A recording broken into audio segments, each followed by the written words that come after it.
believe everybody has just about made their way back into the Sharpening Young Minds. We'll start here. We're going to continue on through our study of church history. And we kind of made a small announcement about it, kind of made mention of it there in the sermon. But we are recording these, and we're recording this Bible class as well. So if any time you are not able to, make sure this is going to work. I should have just left it alone. But at any time you might miss one of these, if you want to follow along with it, we have those available on Facebook. Just look us up and be able to follow along if you miss one or want to catch up on that. So the plan is to continue to follow these if I can get my computer to cooperate. All right, there we go. Technology. It's great when it's working, right? And it's hard when you're not tech savvy like I am. All right. Continuing on, and we made note last Sunday, we were beginning this and talking about there in Galatians 4, chapter 4, about the fullness of time and how that the world was in a perfect place when Christ came, right? When God sent His Son. So we're going to continue studying that. We're going to be looking and continuing on with Rome, understanding that they were the superpower at the time. So what we're going to look at is we made it at the very end of the lesson last Sunday.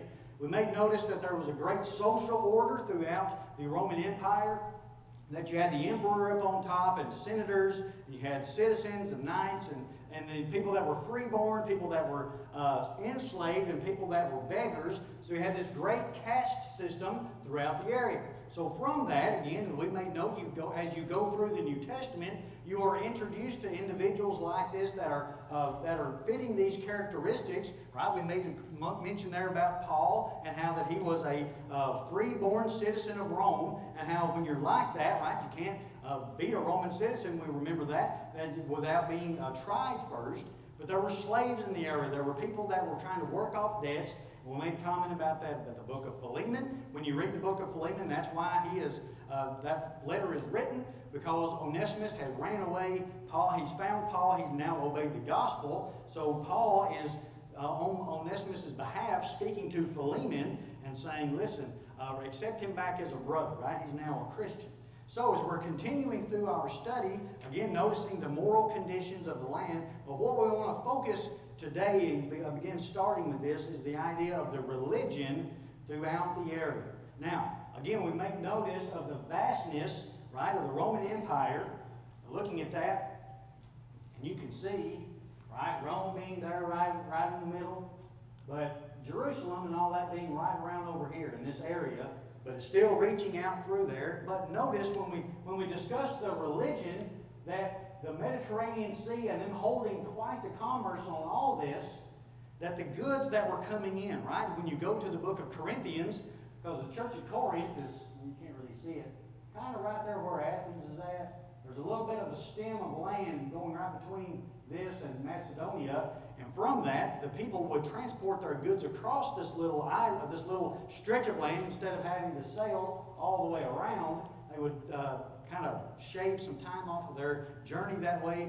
But from this, you got religions from all over the known world. So again, look at all this area. So everybody, right, you're getting from down here in Egypt, you're getting all this ancient type religion from here, even over into Asia, going over in here, getting some of that from the Persian influence. So you're getting all of this, and now Rome is just kind of, they're just accepting everything, right? When you kind of get out of Murray City, you're going into some of the bigger cities, you run into more of that influence, just like you would have here. So with the vastness of the empire and the amount of trade and commerce, the religions of the day were numerous. I mean, if you wanted a religion, you could find one. Now, looking at that, and let me skip a slide over real quickly. Looking at this is on Mars Hill, looking up, and you can kind of see the temples laid up here that are still left there. So Paul, if you have your Bibles, let's go to Acts chapter 17. When you're talking about the religions, the great religions of the day, in Acts chapter 17, let's find what Paul says here concerning these, just a ton of religions. Acts chapter 17. We're going to pick up in verse 22. All right, so they're at Athens, and again, clicking back to that, We may know it, right? There's Athens right there around Corinth. So right here where all this traffic's going in, we find these individuals. And he's up here in verse 22. Then Paul stood in the midst of Mars Hill, which is kind of that point of view where you're at right now in that slide. Look and listen to what Paul says. Then Paul stood in the midst of Mars Hill and said, Ye men of Athens, I perceive that in all things you are too superstitious or very religious. Right? For I passed by and beheld your devotions, right? All of these gods that they're worshiping. He says, I found an altar with the inscription, to the unknown God. Now, look at that, right? He said they wanted to make sure, those people in Athens, they said, we want to make sure that we're covering all of our bases, right? There's such a great plethora of gods out there and available, we might have missed one to worship, so let's make one an altar to the unknown God. Now, look what Paul says. Whom therefore ye ignorantly worship, him declare I unto you. Right? He said, there's a God that's unknown to you. It's God, Jehovah God. Let me declare him unto you. Now, verse 24, God that made the world and all things therein, seeing that he is Lord of heaven and earth, dwelleth not in temples made with hands. Now, notice, look at all those temples laid up there. Right? All these temples of these gods that they were making sacrifices to. He said, this God in heaven, right, Jehovah God, he doesn't live in temples made with hands. And I appreciate what Mr. Brad was saying this morning in our Bible class, talking about the temple there in Solomon and all of its glory that Solomon built for it. It wasn't for God, right? God made everything, right? It wasn't for God. It was for the individuals. He doesn't live in these types of temples, right? Verse 25, neither is he worshipped with men's hands as though he needed anything, seeing he giveth to all life and breath and all things. So there's the view Paul is making. Now again, idol worship, it's prevalent, right, throughout the area of Rome. These things were abundant, right? And you're beginning to get religions from Persia, Egypt, all of these places coming in, and anything is accepted. They were ready to hear something new, right? You had these philosophers that were in that area. And you begin to get that mindset that they're saying, well, let's hear this new thing. And we find oftentimes when Paul is preaching that that's what they want to do. We want to hear this next great thing, so tell us about it, Paul. And unfortunately, we find that today, do we not? Right? The more things stay the same, or more things change, the more they stay the same. We find ourselves readily accepting just about any type of religion. Well, just tell us about it and what's going on. So again, we have this plethora of gods and religions and false religions that we're trying to separate from. Now, the religion of Rome at that time, we have to understand that they were to worship the emperor, right? So many Romans, now let's flip back a slide, many Romans looked for a deliverer, that they saw the emperor as that person, right? That they saw this emperor, he has set himself up as divine almost, right? He's going to be the leader. He's going to be the one that's going to get us out of this. So we have the temple here, right? Worshiping the emperor, worshiping that man, right? Going to bow down to this individual. So the people were looking for that. They said, we just want something that's going to make us feel better about the condition of our life. So they soon looked to the emperors for that. Now, he would meet all of their physical needs. So if the emperor is helping me in my life and what I'm doing, and a writer, and if you enjoy reading his history, I'm sure James can maybe comment on this. Maybe I'm sure he and I will talk about it. But Juvenal, when you read his writing, he's a satire writer, right? So he's kind of writing tongue-in-cheek and kind of in a good. I like to read some of his stuff. But anyway, he's an ancient historian, and the way he wrote, and he said that when he wrote about the Romans, that the people only needed bread and circuses. So we remember the circuses were the Colosseum, where they would have their big activities. And friends, doesn't that sound familiar today? Just give us our bread, right? Give us our food, right? Let the government take care of that for us.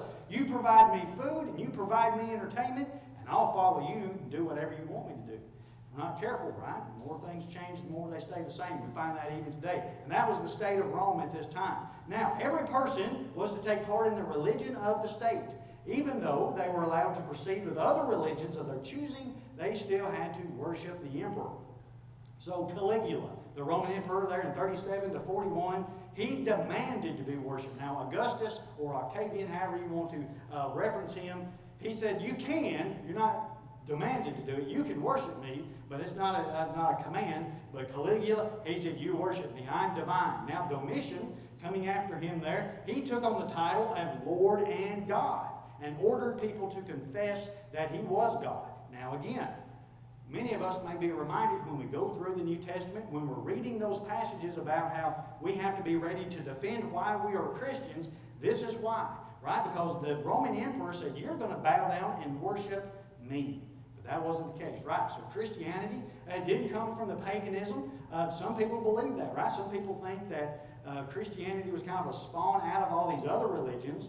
No, Christianity is a religious based in historical facts. And we're going to talk about that, Lord willing. Next Sunday, we'll be looking at all the Jewish historians that mention Christ and Him being here on earth. So if you know somebody and you're like, hey, they won't take the Bible's word for it, well, hey, we're going to pull out 4 or 5 different historians, Jewish historians, many of them hating Christians, but still confessing that Jesus was here on earth. So maybe that would help an individual. So, the Christianity is a religion based on historical facts. The pagans had no concept of guilt, right? When you looked at these things, many of their practices involved gross immorality, so there was no real way in which to worship that and get that. Christians withstood all other religions, and that's important. As we look at so many of the religions fading out, Christianity stays firm. So, Christianity did not stem from beliefs because Christianity stayed faithful even under persecution. So again, we're going to make note of that next Sunday, that while these individuals are being persecuted, they still remain faithful and dedicated to what the Bible taught. So, that's what we're going to be looking at, and we'll touch more along. So again, the Caesar worship, that's what they were about. They said, hey, the Caesar has given me my food, he's given me my entertainment, and from that he is my God. So that's what these people were up against in the first century. Now, we'll flip back through Mars Hill. Just a moment there, we're going to continue on. And let's look at the Jewish contribution that was given at that time. So here we have this pagan religion, right? All these pagan gods that they're worshiping, but we also have the Jews around the area. Because again, even through the Roman Empire stretching down into Jerusalem and that area.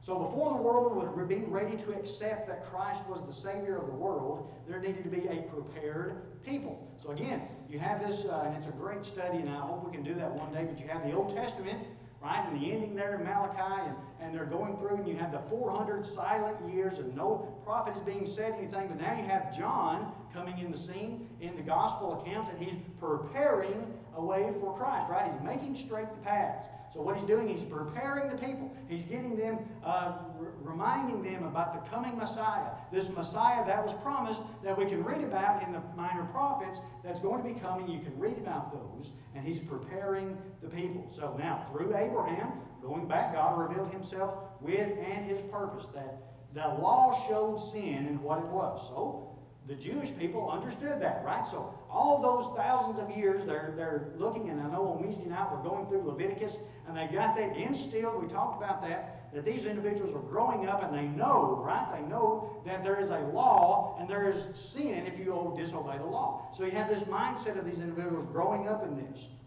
That through the practices of the Jews, they were demonstrating the reality of God and the fact that man cannot save himself. Why did they go and offer all these atonements, right? These sacrifices, because they knew man couldn't save himself. So you have a set of Jewish people, right, living in that area that know and understand these concepts. So after years, some began to modify the commands and imparted their traditions.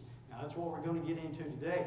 Let's look at some different sects of these individuals. You find, again, when you go from the Old Testament, you find them coming back into Jerusalem. They're rebuilding the temple. They're trying to set all these things back up. And then you get to the New Testament, and now you have synagogues. You don't have the temple, or you have the temple there of Herod, but you have these synagogues being established all around. And then you find these Jews, but they're not called Jews only. They're called Sadducees, Pharisees, Essenes, right? Zealots, and individuals like this. So let's talk about them for just a moment. So the Sadducees, these were members of the sect that did not believe in the resurrection. So when we go through these passages, many times they would be disputing Jesus, and they would dispute him because they did not believe in the resurrection. They didn't believe in angels. They didn't believe in spirits. So they opposed Jesus on the fact of the resurrection.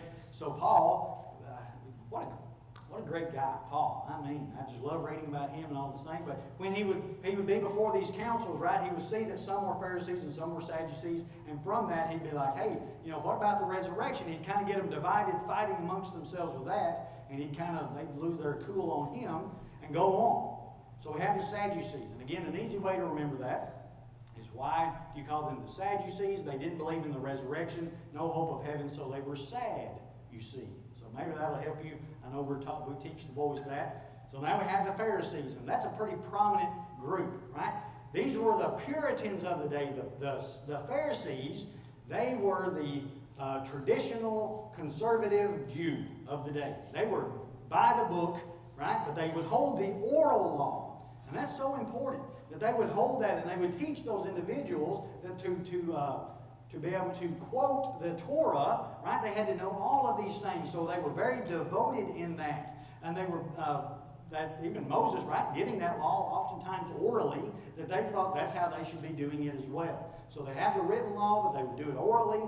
And again, you hear the phylacteries and all that stuff, that as many of the verses that they could quote and passages that they knew, that they were able to have the bigger box of that and things like that. So these men were very puffed up with their way of life and that their pomp and circumstances there of what they have, and saying, like, look at me, look what I can do. So they were very powerful Jews, very, very powerful Jews of that area. Now, their conflict with Jesus was the interpretation of the law of Moses. Again, when you go to the New Testament now, we have the Pharisees trying to hold on to that old law. We're by the book, right? We're by the law. We're going to follow what the law of Moses is, but we even find the Pharisees corrupting that oftentimes and adding to their traditions to this that the law of Moses didn't bind. That over years of all this, they tried to, they would focus on a small detail of the law, but they wouldn't worry about the heavier part of it. And these men were lawyers in this stuff, and they would find loopholes through that, right?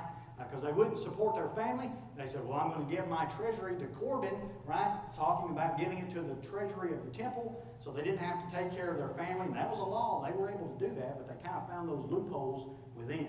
Now, you have the Sadducees, you have the Pharisees, now you have another group is the Essenes. So the Essenes were a branch of the Pharisees. One of the interesting aspects of this sect was that they view on opposing marriage and the slaughter of animal for food. So they refused to participate in the worship because, again, the slaughter of animals. You don't hear much about the Essenes in Scripture. You go back to some of the Jewish historians and you'll see more of these individuals picking up. But let's look at this last group of individuals here, the Zealots.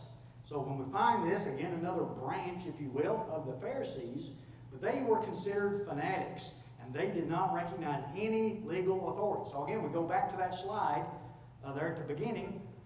Rome is in power. We talked about it last Sunday. Rome's in power. They've got soldiers there. They've got tax collectors there. And these zealots, and we think of that, the zeal, right, for the Jewish system there, and they didn't want to have anything to do with these Romans. Now, what's interesting about that is, let's go to Luke chapter 6 for a moment. Luke chapter 6. We're going to find about these zealots, right? Didn't like the Roman soldiers there. Didn't like the tax collectors being there, the publicans. Didn't want to have anything to do with them. Let's go to Luke chapter 6. Let's look verse 14 beginning there. Luke chapter 6 beginning verse 14. Talking about the zealots. All right, Luke chapter 6 beginning there in verse 14. Simon, whom he had also named Peter. This is the list of the apostles here. And Andrew his brother. James and John, Philip and Bartholomew. Matthew and Thomas, James the son of Alphaeus, and Simon called Zelotes, or the Zealot. Now, that's interesting to me, because what was Matthew? We talked about that last week. Matthew was a tax collector. So here you have in this band of men, right, this hand-picked group of individuals that Christ is going to pick to help carry out the gospel message. He has got a publican and a zealot amongst the group. I find that very fascinating, that even through that, these men were able to work together and to be able to come to terms to spread the gospel. So we, too, should put our differences aside, I guess, if you want to make note of that, and do the work of the Lord. Now, continuing on, this sect of the Jews, they perished in the destruction of Jerusalem. So there's a good picture of that. We have the invading army, the invading Roman army coming over here, Jerusalem, the city of Jerusalem there, the besiege of that in AD 70. And many of that was because the zealots within the city did not want to surrender.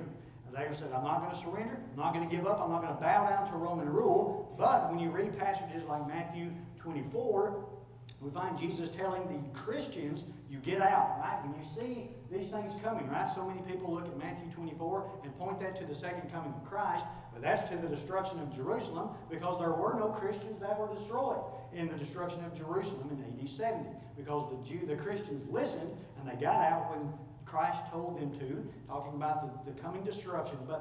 But those Jews that stayed within there were these zealots, right? These super ultra conservative. I'm not going to give you over. I'm not going to give over to the Roman power. I'm going to stay and hold my ground. But we eventually find these individuals. This place called Masada, and I don't know if you can see all of that, but the little villages up here and the little strongholds. This was the last holdout for the Jews. These group of zealots. And they would be finally done away with in 72 and 73 AD. You can see here this road. This was the Roman rampart. They built that to go up and besiege those individuals after they had starved them out, and they killed everybody up there. That was the last stronghold of the Jews, these zealots. And again, have all these divisions within it. But again, think of that nation and what was going on. Judaism was a division, and it was divided at the time of Christ. But there was a longing between them all for the coming Messiah. So they say, listen, I know the Messiah is coming. We see the Sadducees, they view it this way, right? They're Jews. We see the Pharisees, they're looking for that. But the Pharisees were looking for like an earthly conquering king, right? Someone to ride in with a white horse. And the Zealots also looking for that. We want a conquering king, a man to ride on in on this white horse and to vanquish Rome and set Jews back up into the power that they had before. Of course, we understand Jesus wasn't about that, and he wasn't coming to set up an earthly kingdom. He is there to establish the heavenly kingdom, the church. Now, as we continue and wrap this up here, let's notice too the Greek heritage, and we have made quite a bit of deal about this, that the greatest impact on that were, right? Rome had such a great impact, but the biggest impact probably was the Greek culture. So again, even with the Greek culture, we have Greek gods that are being worshipped. We're familiar with all of those. So the Jews, some of the devout Jews, right, they would hold that Hebrew dialect, right, Aramaic, we might hear it referred to as that, but the language of the day, right, the language of that time was Koine, or Common Greek. And that's such a great thing. That's a dead language. You go back and read that today. It's not like the English language that's evolving over years, that one thing meant one thing, and this time it means something different now. No, these individuals, or this language stayed the same, and when we go back and research that, what it meant then is what it means today when we go back and look at the Bible. So, the Koine Greek. Now, Jesus, we may know that, he's going to read from that in the LXX, or the Septuagint, when he would go into the temple. The Old Testament translation of the Torah and all that, right? The Old Testament is translated into Greek, and Jesus is going to read from that. So, from all of this, what we have, and we'll button up right here. From this, what we have is a world was perfectly prepared for the coming Christ. Now, we have a period of peace. Rome has conquered everybody, right? They've whipped everybody else. And we have this great period of peace. And the country, again, we're experiencing good roads. They were one for trade goods. They wanted to make sure they could get their trades and their goods brought all over their empire. But also, they had to make sure that if there was an uprising, that they would be able to get their soldiers to that area quickly. So they had to have good, accessible road. But this helped spread the gospel. There's a common language. Everybody's speaking Greek. So when you're going out and preaching, you can talk to individuals. Again, it's not like you have a wide variety. It would be like today, where most individuals understand the English language. So we have that all set up. So it's at this point in society, a man was looking for a solution to how the world was, right? He's in this condition, and the Jews, they understood that man could not keep the law. They needed a Savior. Many of the people were understanding that these false gods that I'm bowing down to, they're not helping me anything, and in fact making it maybe worse. So they're looking for a Savior. They're looking for someone to come and help them. We find Jesus coming on the scene there in the fullness of time, in the fullness of the time, right? We find Jesus being born of a woman, born under the law, Galatians 4:4. So any questions or comments there? I know I ran through that quite a bit, but a good study. Any questions or comments about Rome at that time and what was going on? All right. Trying to give you kind of. Oh, yes, sir. Well, just reemphasize what you're saying. In today's world, we have to start with Acts 17 because so many people have gone away from Christ.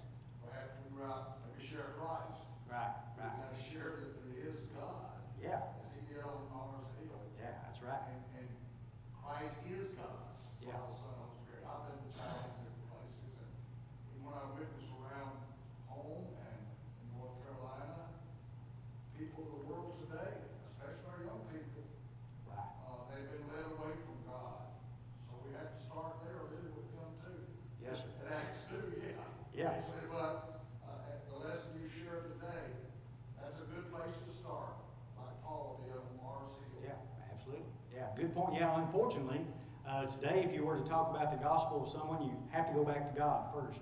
Because in the society in which we live, too many people are pushing atheism and things like that. So you almost have to establish that there is a God and make sure they understand that fully and then go from there. Right. Trust Genesis foundations that we all do. Right. So you can trust Christ. Yeah. If you throw out Genesis, you can't reach Christ. Yeah, and that's what they're trying to do. They're trying to throw out the beginning there of Genesis. So again, but we had a good study on that. Those that were present for that, we went through the idea of proving that there's a God. Different ways we can prove that there is a God. So great point. Thank you for that. Anybody else?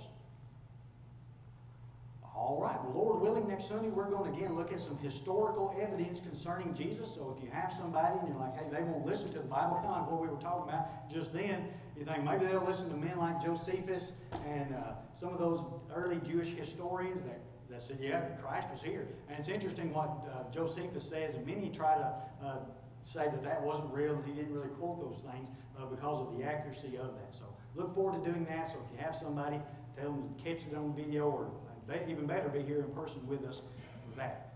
So if there's any other questions or comments, all right, we'll have our closing song, number 27. Number 27, John will lead us in that closing song, and then we'll have our closing prayer and be dismissed.